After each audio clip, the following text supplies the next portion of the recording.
Magandang oras na naman sa inyong lahat mga kaibigan. Ang ating isasalaysay ngayon ay may kinalaman sa pagdukot at illegal detention ng isang estudyante na beauty queen kasama ang kanyang maganda at matapang na kapatid na babae. Ito ay nangyari sa Cebu City at para sa mga taga Cebu, ang mga pangyayari sa mga kasong ito ay palaging maalaala bilang trial of the century. Kung bakit? Ito ang ating isasalaysay. Pero bagong lahat, huwag niyong kalilimutan na mag-subscribe sa ating channel kung hindi pa kayo subscriber. Please like, comment, and share. Pakiclick na rin ang notification bell para hindi niyo makaligtaan ang ating mga bagong video. Trial of the Century sa Cebu City. Ito ang version sa pagsasakdal laban sa mga accused.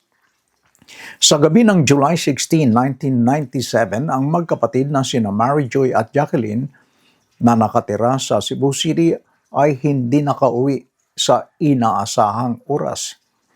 Malakas ang ulan noon at inisip ni Ginang Thelma, ang ina ng magkapatid, na nahihirapan lamang ang kanyang mga anak na makasakay ng sasakyan.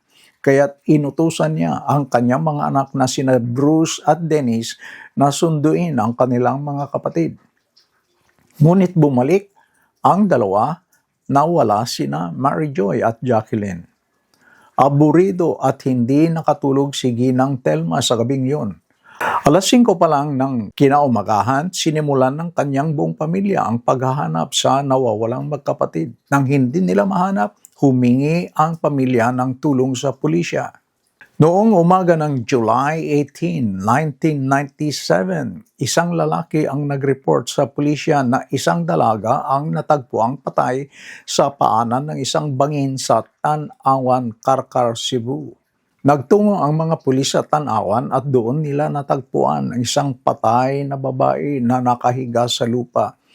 Nakadikit sa kaliwang pulso niya ang isang pusas. Ang kanyang pantalon ay napunit, ang kanyang orange na t-shirt ay itinaas hanggang sa kanyang dibdib at ang kanyang bra ay hinila pababa. Ang kanyang mukha at lieg ay natatakpan ng masking tape. Nang marinig ang balita tungkol sa patay na babae, ang anak ni Ginang Thelma na si Dennis at iba pang mga kamag-anak ay nagtungo sa Tupas Funeral Parlor sa Karkar, Cebu upang makita ang katawan nito. Ito ay si Mary Joy na nakasuot ng parehong orange na t-shirt at maong na pantalon na isinuot niya nang umalis siya sa bahay. Nang malaman ng masamang balita, naging hysterical si Ginang Thelma. Hindi niya matanggap na mangyayari sa kanyang anak na babae ang ganong kakilakilabot na kapalaran. Noong May 8, 1998, o halos 10 buwan, 10 months ang nakalipas, nalutas ang misteryo sa pagkawala nina Mary Joy at Jacqueline.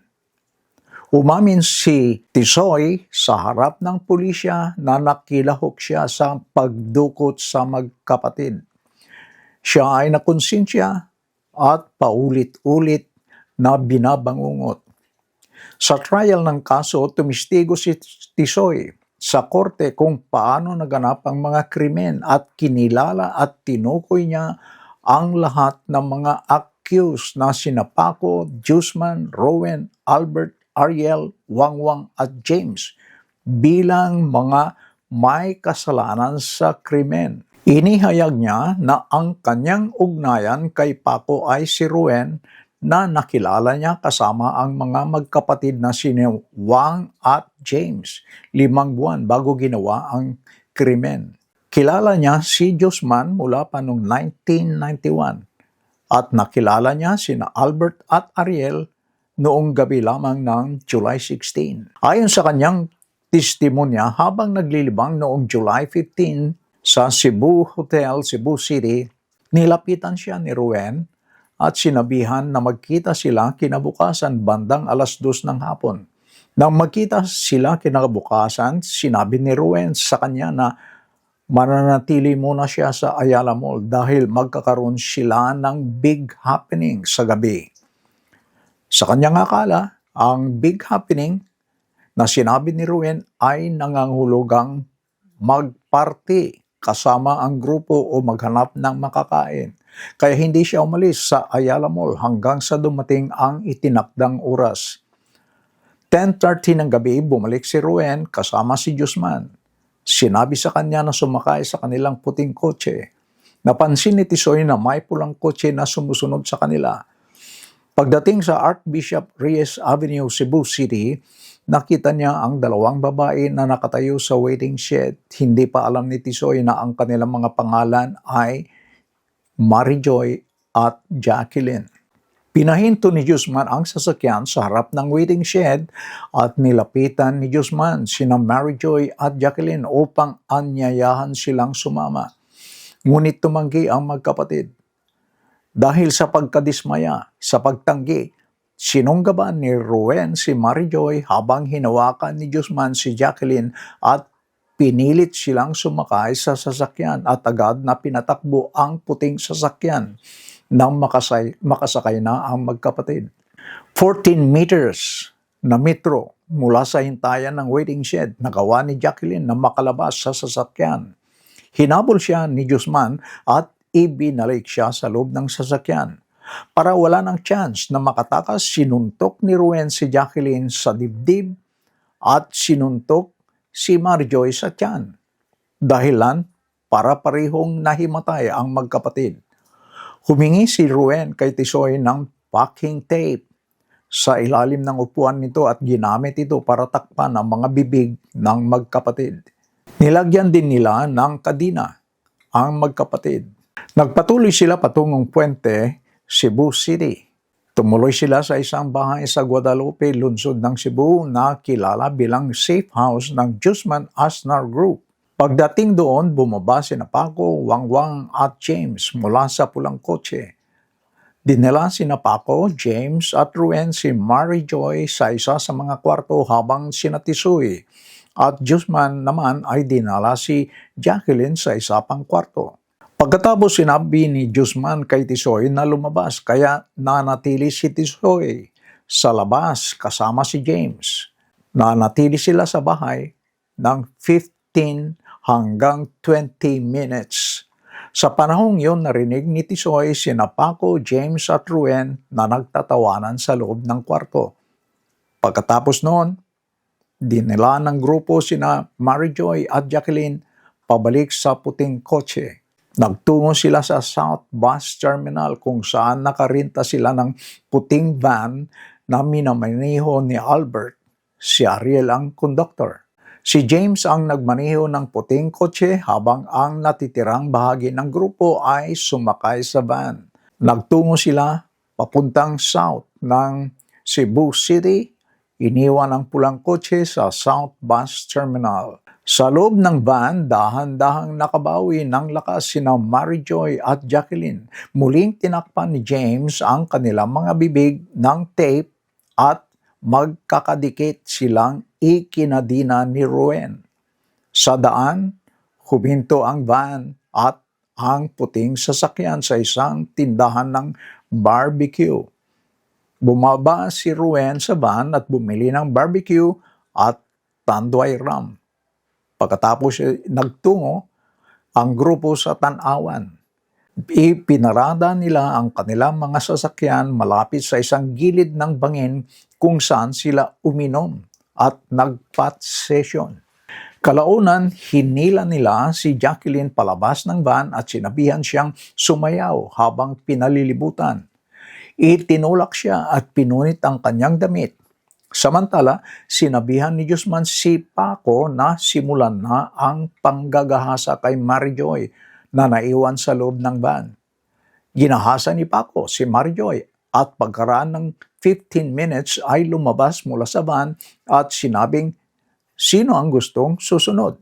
Pumasok si Ruben, sinundan ni na James, Alberto at Ariel. Pagkatapos ay inilabas nila si Marijoy sa van at dinala naman si Guzman. Pagkatapos ay inilabas nila si Marijoy sa van at dinala naman ni Guzman si Jacqueline sa loob ng sasakyan.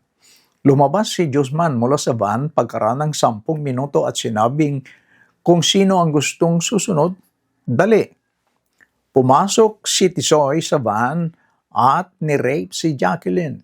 Sinundan ni James. Sa pagkakataong ito na ang huling paghinga ni Marijoy dahil sa utos ni Guzman, dinala siya ni Rowen at Ariel sa bangin at walang awa na itinulak sa bangin na halos 150 meters ang lalim.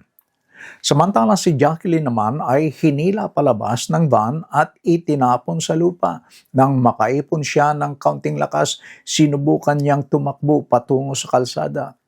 Sumakay ang grupo sa van, sinundan at pinagtawanan siya sa pamamagitan ng pagsigaw, takbo pa. Dinala ng grupo si Jacqueline sa loob ng van. Binugbog siya ni Rowen hanggang sa mawalan siya ng malay. Pagkatapos ay bumalik ang grupo sa Cebu. Bilang depensa, 45 na saksi kabilang ang mga guro at kaklase ni Paco sa Center for Culinary Arts sa Quezon City ang tumistigo na siya ay nasa Quezon City nung sinasabing naganap ang krimen sa Cebu City.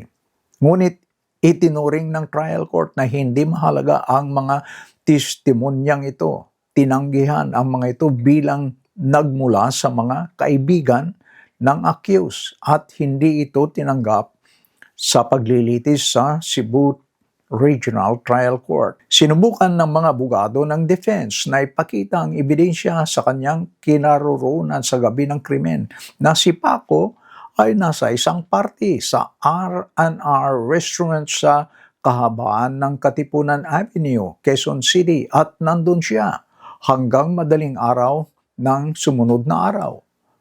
Pagkatapos ng party, ipinakita ng logbook ng security guard sa kondominium ni Paco na bumalik siya sa kanyang kondominium sa Quezon City bandang 2:45 a.m.